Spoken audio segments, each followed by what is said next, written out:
Did you kill your daughter? No, never. And, there's nothing with any logic that could, you would have to start with why, how, when, who, and there's just simply, the answer to any of these things is there's nothing to suggest anything. So, no, that's an emphatic no. The sound of shovels striking earth breaks the morning silence. Police officers in forensic suits methodically excavate a small garden plot, just steps away from where it all began. Their faces betray nothing as they sift through soil, searching for answers to a question that has haunted the world for over 16 years. What happened to Madeleine McCann? This isn't just another cold case. This is the investigation that refuses to die, the mystery that's consumed millions of dollars and countless hours of police work across multiple countries. And now, authorities are back where it started, digging through earth that might, just might, hold the secret to what happened on that fateful night in May 2007. Before we dive deeper into this breaking development, if you're fascinated by real crime investigations and the human stories behind them, hit that subscribe button. Criminal Instinct brings you meticulously researched true crime cases with details you won't find anywhere else. Your subscription helps us continue uncovering these stories. On May 3, 2007, 3-year-old Madeleine McCann vanished from her bed in a holiday apartment in Portugal while her parents dined with friends at a nearby tapas restaurant. One moment, a blonde-haired toddler slept peacefully in her bed.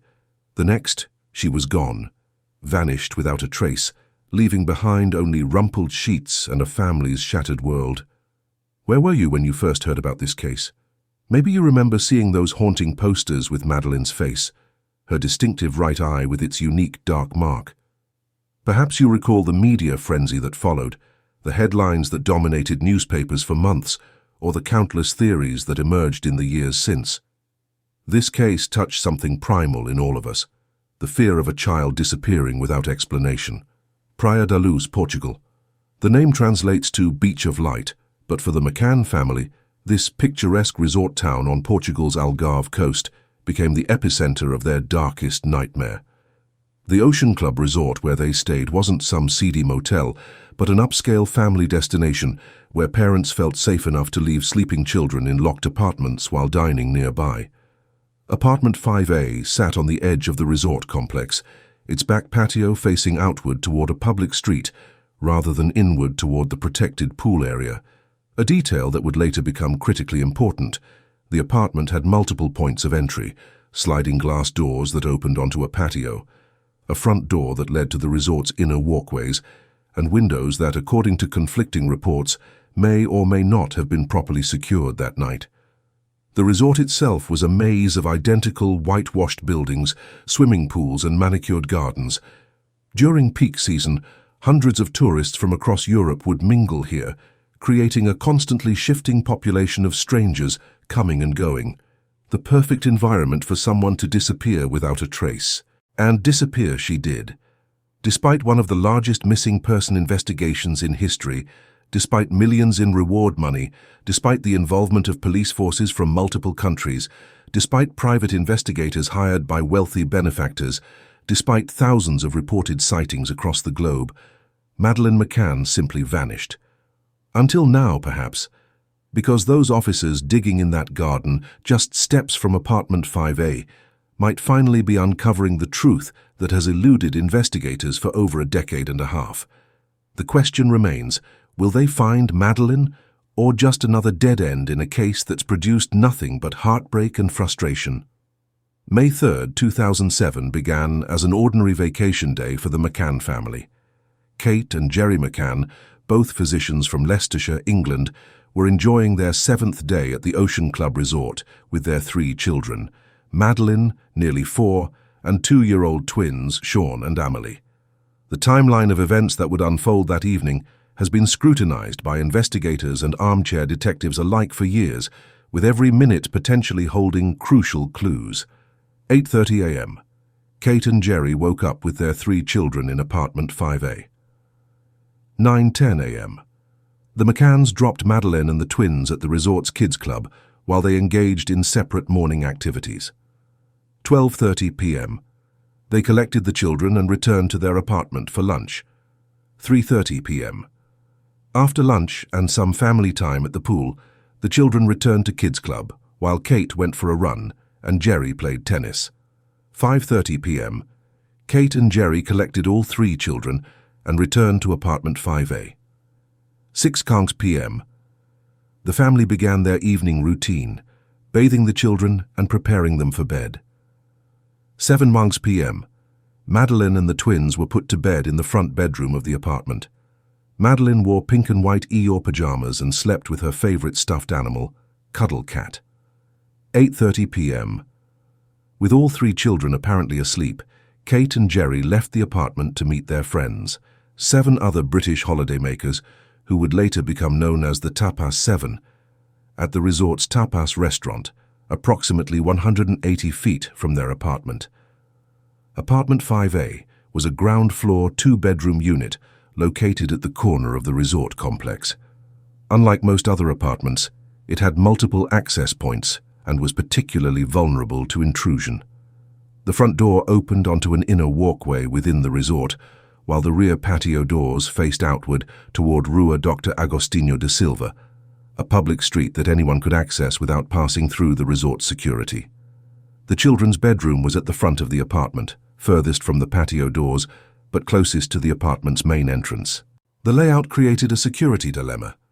The McCanns later stated they had left the patio doors unlocked to allow easier access for their regular checks on the children, though this detail has been disputed in various accounts. The apartment also had shuttered windows, one of which in the children's bedroom would later become a point of investigative focus. The checking routine established by the McCanns and their friends was designed to ensure the children's safety while allowing the adults to enjoy dinner together. According to their statements, one member of the group would leave the table approximately every 30 minutes to check on their respective children. The McCanns' checking schedule that night was reported as follows: 8:59 p.m. Jerry McCann checked on the children and reported everything normal. He noted that the bedroom door was further open than he had left it, but assumed Kate had checked earlier. 9:05 p.m. Jane Tanner, one of the Tapas 7, claimed she saw a man carrying a child near the McCann apartment while she was checking on her own children. This sighting would become one of the investigation's most controversial elements. 9:30 p.m. Matthew Oldfield, another friend, offered to check the McCann children while checking his own. He reported looking into the bedroom, but couldn't confirm visually seeing Madeleine, only the twins. 10:00 p.m. Kate McCann went to check on the children. Upon entering the apartment, she noticed the children's bedroom door was wide open. As she approached, a gust of wind slammed the door shut, the first indication something was wrong. Inside the room, she found the twins sleeping soundly, but Madeleine's bed was empty. The moment of discovery unleashed chaos.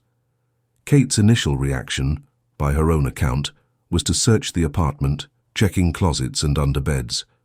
Finding no trace of Madeleine, she ran back to the restaurant, famously crying out, "They've taken her! They've taken her!" Jerry and their friends immediately abandoned dinner and launched a frantic search of the resort grounds. Staff and other guests quickly joined, forming impromptu search parties that combed the apartment complex, nearby streets and beach areas. Resort staff contacted the local police, but the response was not immediate, a fact that would later draw criticism. The Guarda Nacional Republicana, GNR, Portugal's military police, arrived at 11:10 p.m., more than an hour after Kate discovered Madeleine missing. Their initial response focused on the resort grounds rather than securing the apartment as a potential crime scene, another decision that would later be scrutinized. By midnight, the search had expanded to include off-duty police officers, resort staff, and dozens of vacationers. Roadblocks weren't established until 10 a.m. the following morning. Border alerts weren't issued until May 5th, nearly 36 hours after Madeleine's disappearance. These delays would later be identified as critical failures in the early investigation. As dawn broke on May 4th, there was still no sign of Madeleine. What began as a vacation nightmare was about to transform into one of the most high-profile missing person cases in history, with implications that would reach far beyond the borders of Portugal. The Portuguese police response to Madeleine's disappearance would later be scrutinized as a case study in how not to handle a high-profile missing child investigation. The Polícia Judiciária, PJ, Portugal's criminal investigation police, didn't arrive at the scene until the morning after Madeleine vanished, a critical delay during which valuable evidence may have been lost forever. Apartment 5A, which should have been immediately secured as a crime scene, remained accessible to dozens of people throughout the night. Resort staff, friends, family members, and searching volunteers moved freely through the space, potentially contaminating forensic evidence. By some accounts, up to 20 people entered the apartment before investigators properly sealed it. Fingerprints and DNA from potential suspects could have been obscured or destroyed during this crucial window. The crime scene management failures continued with basic evidence collection. Bedding wasn't properly preserved. The shutters that the McCanns claimed had been forced open weren't examined for fingerprints until days later. Security camera footage from nearby businesses wasn't promptly collected, and some was automatically deleted before investigators requested it. Perhaps most damaging was the failure to immediately alert border control. Portugal's proximity to Spain meant that a kidnapper could have crossed international borders within hours. The alert wasn't issued until nearly 36 hours after Madeleine disappeared, an eternity in abduction cases, where the first 24 hours are considered critical. Leading the investigation was Gonçalo Amaral, a local PJ inspector who would become a controversial figure in the case. Amaral's team faced significant challenges beyond the compromised crime scene. They lacked experience with international child abduction cases, had limited resources for a case of this magnitude, and faced language barriers when interviewing British witnesses. While Portuguese authorities struggled with the investigation's fundamentals, a media storm unlike anything Portugal had ever seen was brewing. Within days, Praia da Luz transformed from a quiet resort town to the epicenter of a global news phenomenon. British tabloids dispatched their top reporters to the Algarve. Television crews from across Europe and America set up camp outside the Ocean Club. The McCanns, initially advised to maintain a low profile by Portuguese authorities, soon reversed course and launched a media campaign to find their daughter. On May 14th, just 11 days after Madeleine's disappearance, British businessman Stephen Wynyard offered a $1 million reward for information. Other celebrities and business figures followed suit, with the reward eventually reaching $2.5 million. The case received unprecedented attention from figures like David Beckham, J.K. Rowling, and Pope Benedict XVI, who granted the McCanns a special audience. This media frenzy created both opportunities and complications. While it spread awareness about Madeleine globally, it also put immense pressure on investigators and generated thousands of unverified leads that drained police resources. The Portuguese authorities, unaccustomed to such scrutiny, became increasingly defensive as British media criticized their methods. Hey, quick question. What's the weather like where you're watching from? Drop it in the comments below. I'm always curious about where our criminal instinct community is tuning in from. Now back to this baffling case. Amid the chaos of media coverage and international attention, investigators were attempting to piece together what happened through witness statements. These accounts, some contradictory, would form the backbone of various theories about Madeleine's fate. Jane Tanner's sighting became one of the most scrutinized. She claimed to have seen a man carrying a child in pajamas near the McCann apartment around 9:15 p.m. Her description led to the creation of a suspect sketch that was circulated worldwide. However, her account contained inconsistencies. She changed details about the man's clothing and direction of travel in subsequent interviews. Years later, in 2013, British police would identify this figure as an innocent British tourist carrying his own child back from the resort's night creche. Another key witness was Martin Smith, an Irish tourist who reported seeing a man carrying a child toward the beach around 10:00 p.m., roughly when Kate discovered Madeleine missing. Unlike Tanner, Smith and his family members provided consistent descriptions. The Smith sighting gained renewed importance years later, but was initially overshadowed by the Tanner account. Resort staff and guests provided conflicting accounts about unusual activity in the days before the disappearance. Some reported a man watching the McCann apartment. Others described suspicious charity collectors in the area. A child in a neighboring apartment reportedly told her mother she heard someone calling Daddy outside their window the night before Madeleine vanished. The TAPA's 7 statements, while generally supporting the McCann's timeline, contained minor discrepancies about the frequency and thoroughness of the apartment checks. These inconsistencies, possibly the result of the chaos and trauma of the night, would later fuel speculation about the reliability of their accounts. If you're finding this deep dive into one of history's most perplexing disappearances valuable, please hit that like button and share this video with someone who appreciates thoughtful crime analysis. Your engagement helps our channel reach more people who care about these unsolved cases, and it tells YouTube this content matters. Plus, every share could bring new perspectives to our community's discussions. As May turned to June, the investigation took a dramatic turn. Portuguese police, frustrated by the lack of progress and influenced by their experience with domestic crimes, began to look more closely at the parents themselves. They noted what they perceived as unusual behavior: Kate's composure in public, Jerry's analytical approach to the search, their continued media campaign despite police advice. The investigation's focus was shifting from an abduction scenario to something potentially more sinister. Forensic teams returned to apartment 5A with cadaver dogs and luminol testing equipment. What they discovered, or thought they discovered, would transform the case from a missing person investigation into something far more controversial, setting the stage for an international showdown between Portuguese authorities and the McCanns. In July 2007, the investigation took a dramatic turn when British forensic specialists arrived in Praia da Luz with 2 highly trained detection dogs. These weren't ordinary canines, they were specialists with impressive track records. Eddie, a border collie, was trained to detect human cadaver odor, capable of identifying the scent of human remains even after significant time had passed.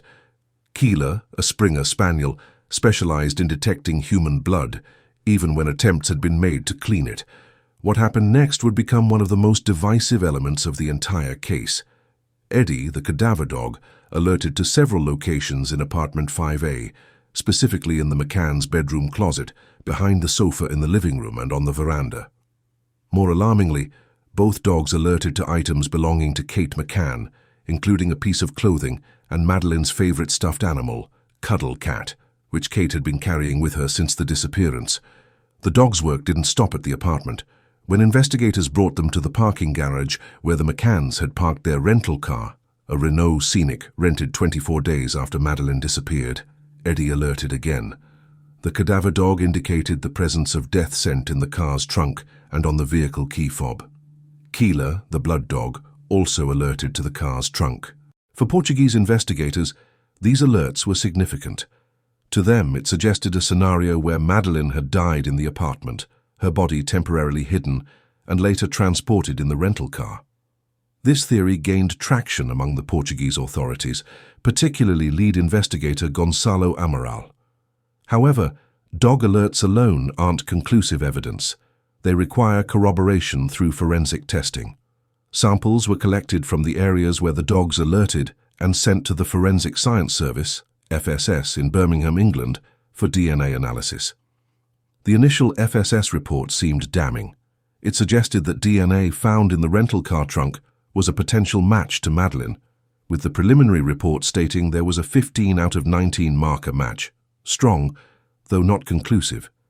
Portuguese authorities, already suspicious of the parents, interpreted this as confirmation of their theory. But the final FSS report told a different story. The DNA evidence was ultimately deemed inconclusive. The samples contained DNA from multiple people, creating what scientists call a complex mixture that couldn't reliably be attributed to any specific individual. The FSS explicitly warned against drawing conclusions from these results, stating, "We cannot answer the question, is the match genuine or is it a chance match?" This crucial distinction was allegedly lost in translation between British and Portuguese authorities. While the FSS urged caution, Portuguese police proceeded as if they had damning evidence. This misinterpretation would have serious consequences for the direction of the investigation. The limitations of the DNA evidence were significant.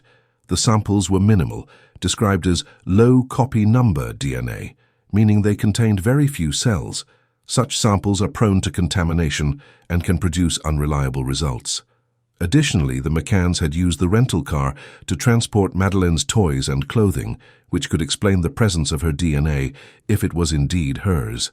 As for the dog alerts, experts remain divided. Some handlers note that cadaver dogs can alert to substances other than human remains, including certain cleaning products. Others point to the dog's impressive track records and argue their alerts shouldn't be dismissed. The debate continues to this day.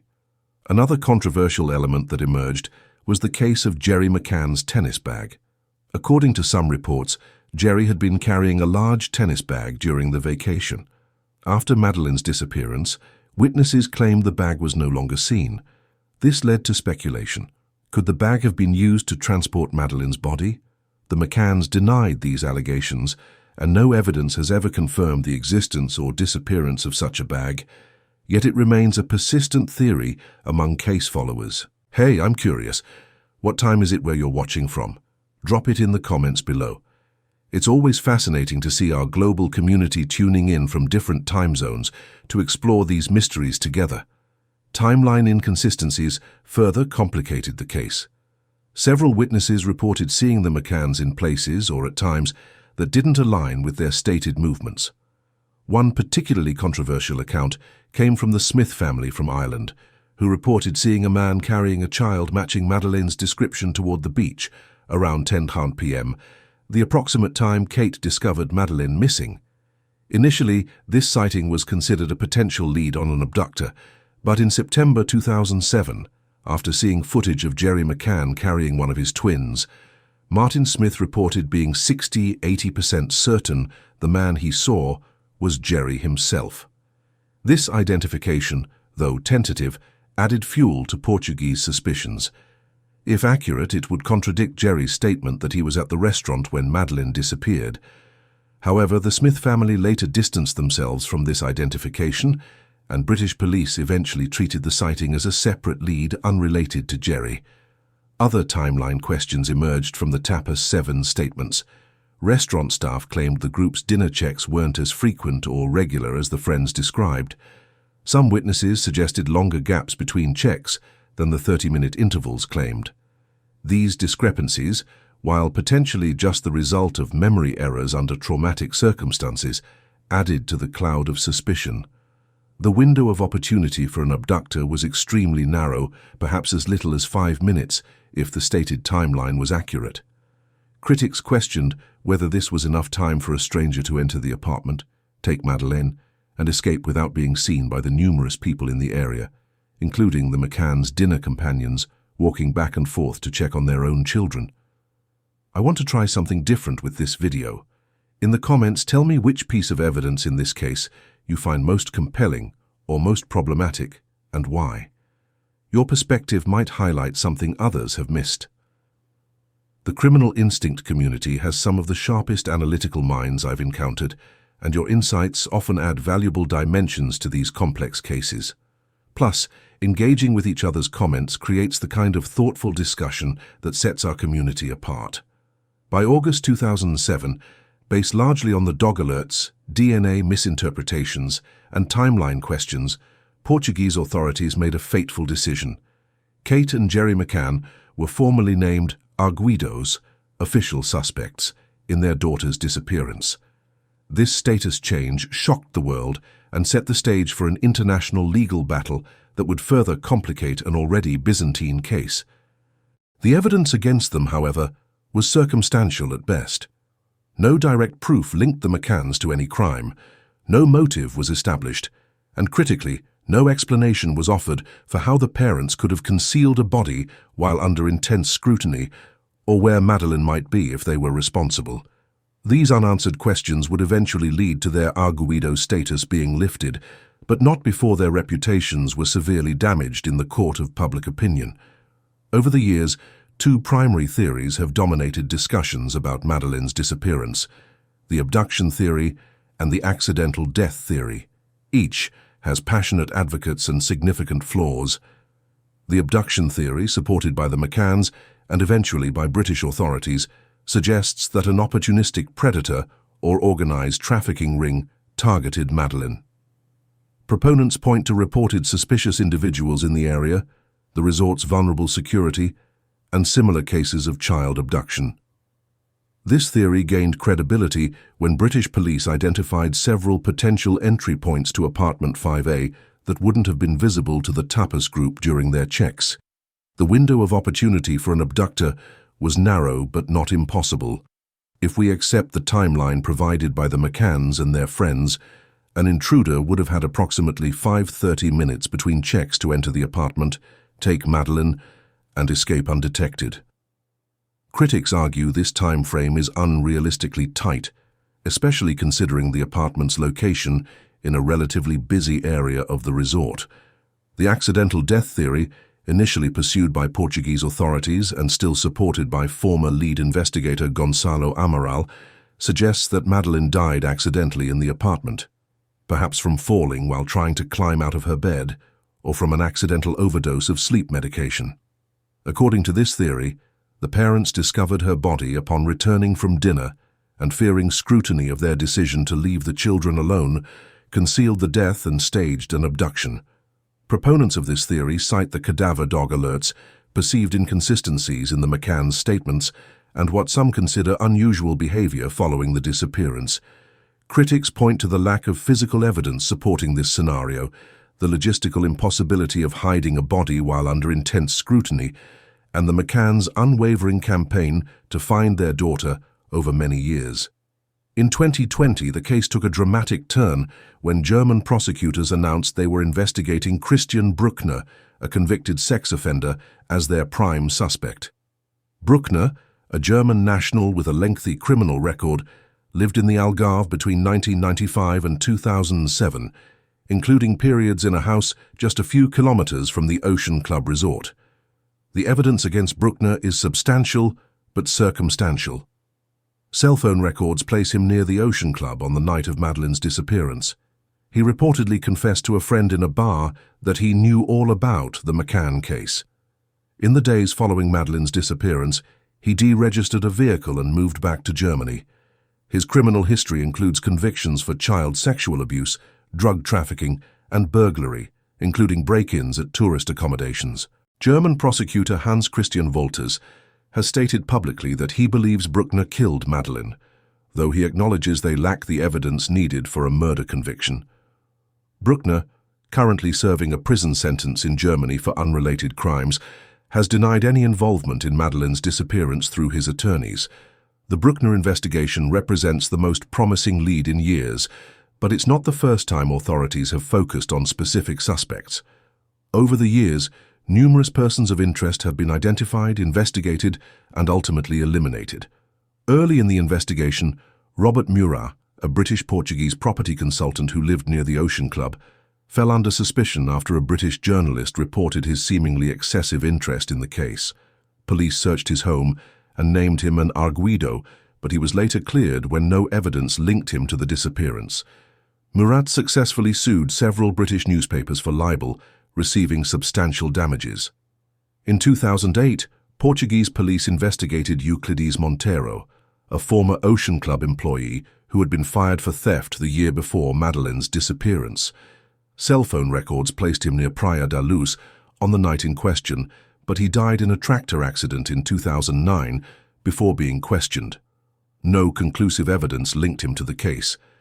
Between 2011 and 2013, Operation Grange, the Metropolitan Police review of the case, identified and eliminated several potential suspects, including a group of British cleaners working in the area, and various individuals reported acting suspiciously near the resort.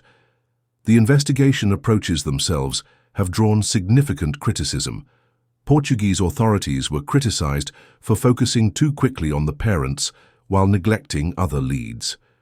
Their inexperience with child abduction cases Poor crime scene management and communication failures with British authorities hampered the investigation from the start. British authorities, meanwhile, have been criticised for the opposite problem, allegedly refusing to consider any scenario involving the parents. Operation Grange, launched in 2011 at the request of then Prime Minister David Cameron, explicitly stated it would treat the case as if it were a UK crime, an approach some viewed as diplomatic code for focusing exclusively on abduction theories. The result has been a fragmented investigation, with Portuguese, British and German authorities sometimes working at cross purposes, following different theories and occasionally engaging in public disagreements about the case's direction. Which theory makes the most sense to you and why? The abduction by a predator like Brookner, an accident followed by a cover-up, or something else entirely? This case has divided experts and amateur sleuths alike, and your perspective might highlight aspects others have overlooked. Share your thoughts in the comments. I read them all and am genuinely interested in your analysis. The tragedy of the Madeleine McCann case isn't just the disappearance of a young girl, but also how the investigation itself became a cautionary tale of international police cooperation failures, media influence on criminal investigations, and how preconceived theories can shape the collection and interpretation of evidence. As we approach the latest developments in the garden search, these past investigative missteps provide crucial context for understanding why, after all these years, we still don't have definitive answers. In May 2023, Portuguese authorities, working in coordination with German prosecutors and British police, returned to Praia da Luz for a new search operation that captured international headlines. The focus, a remote reservoir about 30 miles from the Ocean Club resort, and more recently a garden area just steps away from apartment 5A. This latest search wasn't random. It was reportedly triggered by photographs showing Christian Brookner at the reservoir, locally known as Barragem do Arade. According to sources close to the investigation, Brookner referred to the location as his little paradise and frequently camped there during his time in Portugal. German prosecutors, who maintain they have concrete evidence that Madeleine is dead, authorized the search based on specific intelligence. The reservoir search lasted 3 days and involved specialized teams using dogs, divers, and ground-penetrating radar. Investigators collected soil samples and several items described as relevant materials, though authorities have not disclosed what these items were or their potential significance to the case. The reservoir's water level was deliberately lowered to facilitate the search of areas normally submerged. More recently, attention shifted back to the Ocean Club itself, with investigators focusing on a small garden area near apartment 5A. This search appears connected to information developed through the Brookner investigation, though officials have been tight-lipped about specific findings. Forensic teams were observed collecting soil samples and using specialized equipment to examine the ground for disturbances. What makes this garden search particularly significant is its proximity to where Madeleine disappeared. If evidence is found here, it would suggest Madeleine never left the immediate vicinity of the apartment, contradicting years of investigation focused on abduction scenarios involving transportation away from the resort.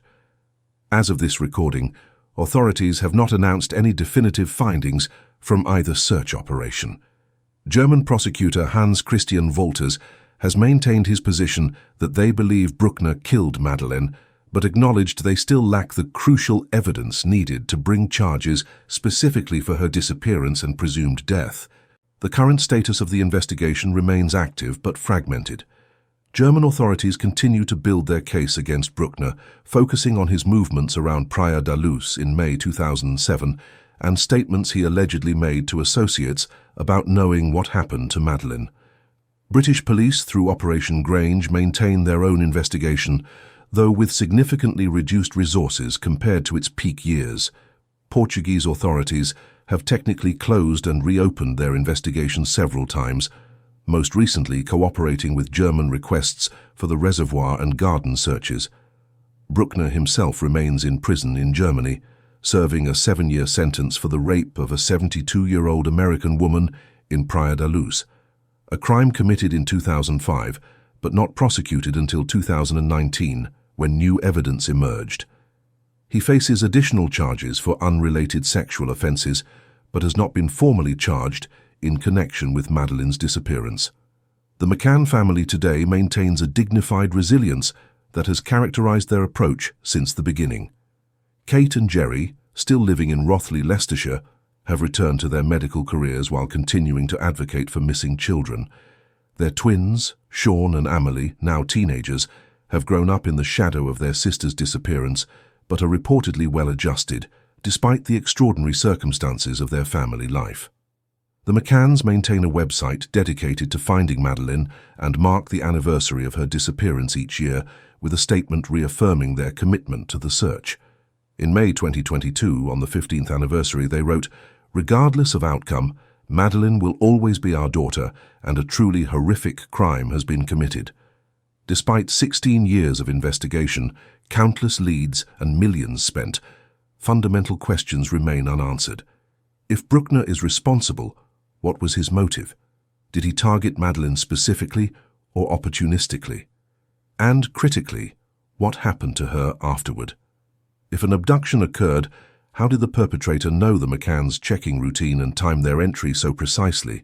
If the accident theory has merit, how could the McCanns have concealed evidence so completely while under intense scrutiny? Why have no remains been found despite extensive searches across multiple locations? What explains the cadaver dog alerts, if not the presence of a deceased person? The Madeleine McCann case has transcended a simple missing person investigation to become a cultural touchstone. A case that reflects our societal fears, biases, and fascination with unsolved mysteries. It has influenced how missing children cases are investigated and reported worldwide. It has raised questions about parental responsibility, media ethics, and international police cooperation. The case exposed significant flaws in how countries collaborate on cross-border investigations. It highlighted how quickly public opinion can turn against individuals based on circumstantial evidence and media portrayal. It demonstrated both the power of public awareness campaigns and their limitations in resolving complex cases. Perhaps most significantly, it showed how a single moment, the decision to leave children sleeping while dining nearby, can have life-altering consequences that ripple outward for decades. As we await results from these latest searches, one thing remains certain. The world has not forgotten Madeleine McCann.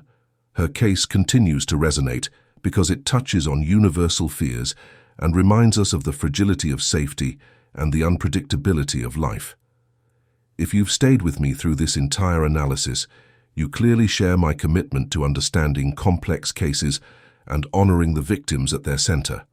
Subscribe to Criminal Instinct now to join our community of thoughtful crime analysts. Next week, we'll examine another case where new evidence has emerged decades after the crime.